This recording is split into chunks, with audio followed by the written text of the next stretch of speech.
Feel the energy? Feel how high it is? Are you ready to go higher? So we're going to talk about perspective, because everything in this world is perspective. And so we're going to look at this idea of prayer, because it really came to me this week that this is one of the most misconceived ideas that we've got in the world. Because here's what I've come to understand. What is prayer? Prayer depends on how we see God. What is it we define God as determines what prayer is for us. So the question I want to ask, and I've asked this question all the time, is how big is your God? That's a big question. How big is your God? Is your God a superhuman being? Is your God this divine benevolence, this being like Zeus that defines everything that you ask and it benevolently gives unto you? And it decides whether or not today it will give to you or tomorrow, or it will give to someone else, but it won't give to you? Do you feel that it's necessary that you must beseech and ask and get down on your knees and beg? Do you feel that you must be a chosen and favorite one in order to receive? Do you feel that you are not worthy to receive your prayers? If you do, then you think of God as human. You see, here's what mankind has done, humankind has done. They've created God in its image, in the image of a human. And they've got it backwards. God created everything in its image. That's a whole different shift. That's a whole new paradigm. And so what I've come to understand is there's one mind. That mind is my mind. That mind is your mind. That mind is the mind of God. And what is prayer? Prayer is how you use that mind. Isn't that simple? There's no fancy words. There's nothing about it. It's how are you using the mind of God that is your mind? Let's break that down and go even deeper, because there is only one mind. Because if God is infinite, all-knowing, everywhere present, all-powerful, isn't that what every religion teaches? There's an infinite power presence. It's always been, always will be, constantly creating and recreating out of itself in every moment, because it cannot create out of anything other than itself, because there's nothing but itself to create from. Making sense? Nothing to create from but itself, because if there was something to create from that wasn't God, then God couldn't be infinite, because there was something besides God. You see, in the idea of infinite means there's nothing other than it. So the idea that there's a place called hell, that there's a devil or something, they can't exist. By the very nature of God, God is infinite. Nothing can exist but God. We, in our humanists, we've gone to this idea of judgment. And in this idea of judgment, we sort of say, well, this is bad, and this is good, and this is this, and this is that, and God will condemn you if you do this. God doesn't care. It's as simple as that. God doesn't care, because in the allness of God, God has nothing to contrast. There's no contrast in the allness. So in the allness, God doesn't feel hate. God doesn't know hate. God only knows allness. If there's only allness, then we can't judge. See, here's an interesting point. If we truly know we're one with God, then we can't judge either. Because if we're judging someone else, we're judging ourselves. Because remember, we're one. We cannot see in someone else that which we cannot see in ourselves. In order to recognize something, we have to recognize that in us before we can see it in them. John DeMartini, when he talks about this, he says all of the qualities that are possible, 4,200 and some qualities I think he's identified. These are your values. These are what we have the choice of valuing. All of them are present in us right now. Every one of those is present in everyone out there. The question we have to ask is, which ones are we living from? The difference between how we are in the world is, what of the values are we living in that moment? Are we living in a value of scarcity and lack? Are we living in a value of judgment? Are we living in a value of jealousy? Are we living in a value that if I can't control the situation, I've lost my power? Think about that. If I can't control the situation, I've lost my power. So we have a divine presence, a divine beingness out there that doesn't control. There's a natural law. There's a natural order in the universe.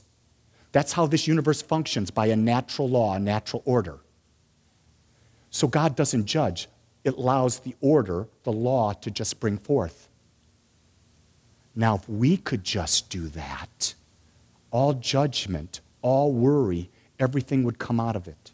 Everything would fall away from us. We wouldn't have that in our minds anymore. We could simply know that as we use our minds, as we take this power of creator, which simply means using the very mind that is God, that is the mind that is ours right here, through the sum total of all we're thinking, we can create a life that is magnificent. And we don't have to worry about our spouse. We don't have to worry about our children. We don't have to worry about our parents, because we know that they're the individualization of God as well. And in that individualization of God, they're able to have the power to create. And we must know that no matter what their experience, it is right for them. No matter when I saw my mother dying of cancer, I knew that it was the experience she chose. It had to be, because it was her thoughts that brought this on. And there was a lesson in that for her. There was a lesson for her to let go of control. There was a lesson for her to open her heart and then to find the peace within herself. And she found that before she took that last breath. And sometimes, you see, to get the lesson we need, it happens in that last breath. And after that last breath, we move on to the next incarnation of ourselves. You see, in prayer, knowing we are one with God, we know that we never die. We know that we've always been, because what? Because God has always been. God will always be. Therefore, we have always been. We have always been. We are constantly going to be unfolding. We are the eternality, the immortality, and the continuity of the individual soul, that point of consciousness in God, that is going forth and continually unfolding in the awareness of its power. There's a new movie out. Is it by the name of Lucy? Is that the name of the movie? And it's interesting because in the movie they talk about the idea, what little I know from a trailer I saw, was that Lucy got more and more control of the use of her mind. So the average human uses anywhere between 3 and 10% of their brain. I think Einstein was maybe about 10, and he was one of the greatest geniuses on the planet. Think about if we have this mind that's tapped into the infinite mind where all wisdom resides, and we open up from, let's say we're at 8. Is 8 a good number? Is everyone here about an 8, 7, or 8? Let's just make the assumption we're all 7s and 8s. Anyone want to say they're a 10? You're lying. You're just lying. There's just no way. Was there judgment in me in that? I'm going to move my band. The sarcasm in me always causes, if you don't know, this is my complaint-free band, or this is also my sarcasm-free band, and every time I'm sarcastic or I complain, I move it to the other wrist.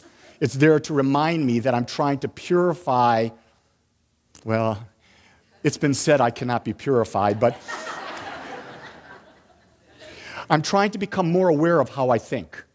And and one of the thoughts that I put out this week was, our words tell us what we think. That really hit me when I sat down in the morning and that thought popped out of me, because we like to joke and say, I didn't really mean that, it's just words. No. When you speak something, it's saying that the underlying belief, your sum total, believes what you said. Otherwise, you wouldn't say it. So when someone says, you're this, and a couple minutes later, I didn't really mean that, they're lying. Because it had to be a tipping point. There had to be more than 50% of them believing that, because otherwise it wouldn't have come out. Does that make sense? The minority's voice is always pushed down, but the majority's voice always speaks. Does that make sense? Now, I see a lot of heads going, oh no. Where's he going with that? Where he's going with that is, remember what we said. There's one mind, and we are that mind, individualized. How we use that mind is a prayer. So if we're speaking something in sarcasm, if we're speaking something in comparison, if we're speaking something in judgment, we're praying. We're putting that into the infinite mind, and the infinite mind never judges. You're hearing that? The infinite mind simply takes the mental atmosphere that we create and it brings it into our experience. That's what prayer is. Prayer is about shifting the mental atmosphere from where we are now to where we want it to be, to have the experience, to be the experience in the world, you see. And the mental atmosphere that we've got to shift has led us to this point where we've had the experiences we have right now. All healing is simply a revealing of truth. And what is truth? Anything that you want it to be. Someone will say to you, this is true. It will be true from their perspective. Someone over here will say, this is true. It'll be true from their perspective. You see, there's only one truth. And that truth is that there's a power and a presence that has always been, always will be. It is infinite. It is all-knowing. It is everything. That's the truth. How we use that truth can vary infinite-fold. See, quantum physics says infinite possibilities exist everywhere present at the same time. So everything that could be possible exists right here in my consciousness. Everything that exists right now is in your consciousness. Now, where does prayer come in? Prayer comes in that it shines the light through this mental atmosphere. This mental atmosphere is like a filter, okay? And as it shines this light through that filter, it goes into infinite possibility and it zaps into what the atmosphere that we've created is. And that becomes our experience. In order to change that, we have to shift the mental atmosphere. We have to shift the filter. Otherwise, shift happens. See, if we don't shift, we get the shift. Pretty good. Prayer. Patty, I want to take you here. We pray to know our divine nature. And we pray to live from it. This was the most beautiful definition that I have found for prayer. It's about, when we talk about prayer, it's about going within and knowing the allness, the presence, the power that exists right where I am, right where everyone is.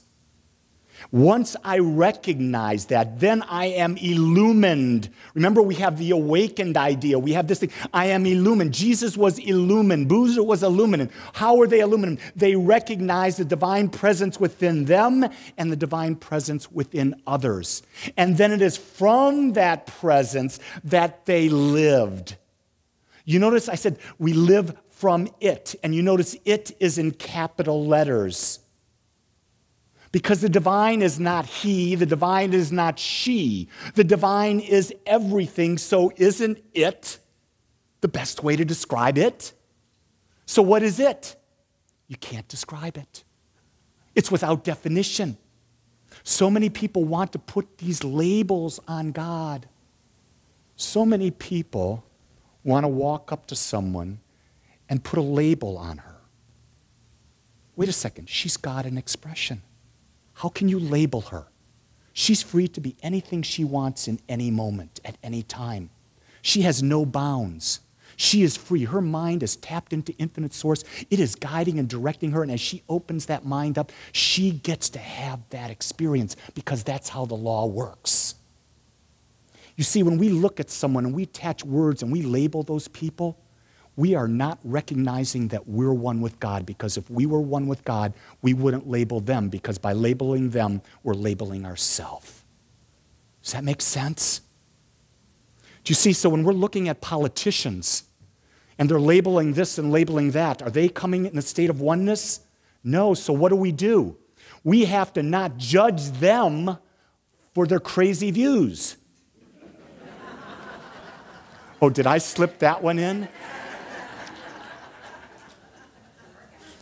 We have to do prayer and know that divine wisdom is in them. And now what we see is we open up to the possibility of seeing their mind tapped in, tuned in, and turned on to the divine wisdom that they are, and they birth through them a new experience. And in that new experience, they can shift and shape the laws of this country, shift and shape the laws and the interrelationships of the world. So I don't care if you're for Obama or against Obama. I don't care what side you're on. I don't care that you're apathetic to it all, but pray and know that the divine is present, and let the divine be the power that you see in everything, and let the divine go forth and create a world filled with peace, joy, health, and abundance.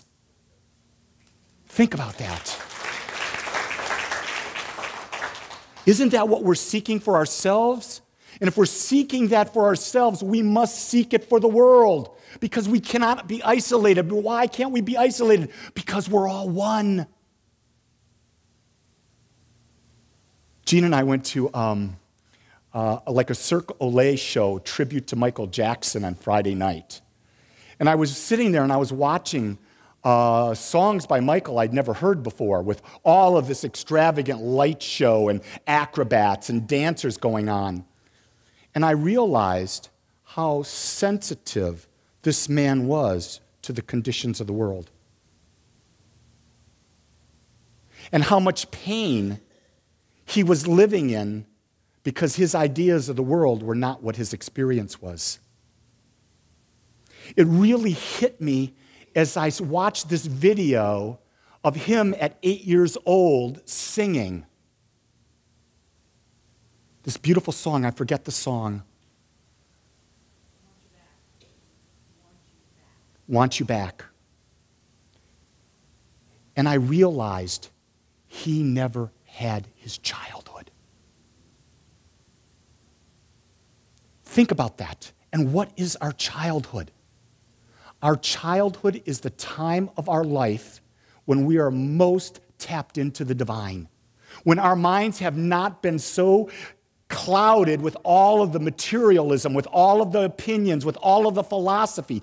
This innocent young boy went right from supposed childhood into adulthood and fame beyond what anyone could possibly imagine.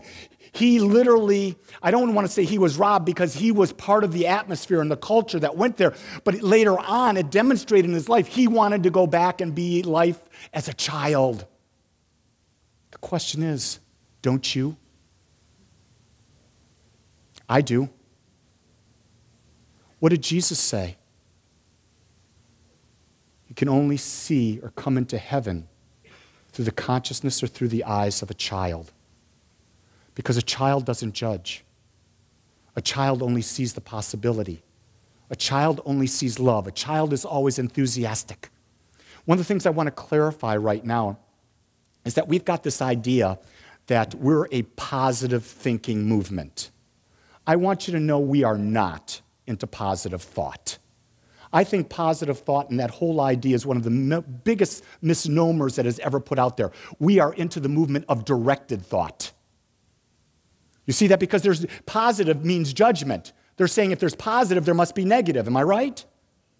So in God, there's no positive or negative. So what is prayer then? Prayer is directed thought. It's living from it. When you're living from it, you're directing your thought. And wherever you direct your thought, the majority of your thought becomes your mental atmosphere. And in that mental atmosphere, we get to have that experience. So we are a movement about knowing oneness and directing our thought to that which we want. And that's all prayer is. So you can do prayer by singing a song. You can do prayer by doing an affirmation. You can do prayer by watching a good movie that's focused on what you want to see in your life. You can do it by doing an official prayer. You can do it any way you want.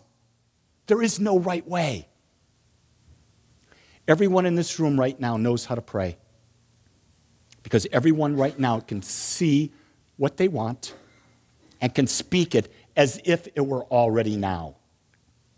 You see, that's the key to prayer. It's not about seeing something in the future. It's seeing it right here now. Because remember, all it is a feeling. Everything that we desire is a feeling inside of us. So if we wake up in the morning and we are depressed about something, we have the ability to shift that immediately and say, wait, it's not my external circumstances. This is just a habit that I've built over years, and I have the power now to shift that habit and direct my thought in a new direction. Direct my thought to something that will enthuse me, inspire me, allow me to be creative, allow me to use my gifts. See, I don't know what your gifts are, but I would invite you this week to go within and figure it out. Because until you know what your gifts are, how are you going to direct the law, God, within you to create that experience? See, this is what we're not taught as children. What are our gifts? What is it that really is being called to be expressed uniquely as me? And then in that uniqueness that we are, we put that out, and the universe says yes, and there's a vibrational exchange of energy. We call it money. And so if you're giving your gift with all the fullness and allness that you can, money will come to you, and you'll be doing it in joy. I'm asked all the time, how is it that you can work 7 days a week? How is it you're always doing ministry? I says, it's because it's what I love. There's nothing I would rather do. Now, in my younger days, there were a lot of things I'd rather do. You see, but the idea is awaken, become aware. See, that's what enlightenment means. It means open to the light within. The light within is what? It is it. It is our divine nature. And when we open ourselves to it and we speak forward from it, knowing it cannot be denied, we have created the perfect prayer. So I thought about how I would end this talk. And the only way I know how is to pray. And I'm going to pray, and I want you to understand this is Lee's prayer. This is Lee's way of praying. This is not the right way, the wrong way. This is just Lee's way of prayer. So what I'm going to incorporate, I'm going to let you, because I want you to understand how I'm going to direct the law. I'm going to be focusing on health. I'm going to be focusing on abundance. And I'm going to be focusing on unconditional love. So I invite you to close your eyes. And as you do so, let my words be your words. I know that there is an infinite power, an infinite presence. This power and presence has always been, it always will be. It is the seen, it is the unseen. It is the known, it is the unknown. I know that everything has been created out of this power and presence. And so I bask in the light, for God is light. Light is energy. Energy is love. Love vibrates. I am the individual vibration of love itself. And as I know this vibration for myself, I know this vibration for each person in this room. I know that there is a divine light within each of us that is now coming out from under the filter and now shines itself. It shines itself and it radiates a body temple with 100+ trillion cells, all vibrating from a place of love, a place of connection. And in that love and in that connection, there is a shift happening. And whatever needs to be let go is let go. Whatever needs to be released is released. And now there is homeostasis, and this body becomes a vibrant, youthful expression where God gets to be in all of its glory. I declare that this infinite is universe with infinite possibilities everywhere present. And I now declare for each person in this room as myself that whatever is being sought in the form of an abundant life is now shined upon and brought forth into consciousness. Whether it be money, whether it be job, whether it be friends, whether it be a trip, traveling, whatever it is brought forth. I declare right here and now that the eyes of God within each of us now only see unconditional love, the love of God operating through the human heart, the love of God in non-judgment, the love of God in non-attachment. And we see it, we embrace it, we embody it, and it is us, it becomes us, it is everyone. I go into gratitude, giving thanks for all that has been spoken, all that is now received, and I know beyond a shadow of a doubt it is done as we in one voice proclaim it now, saying, and so it is.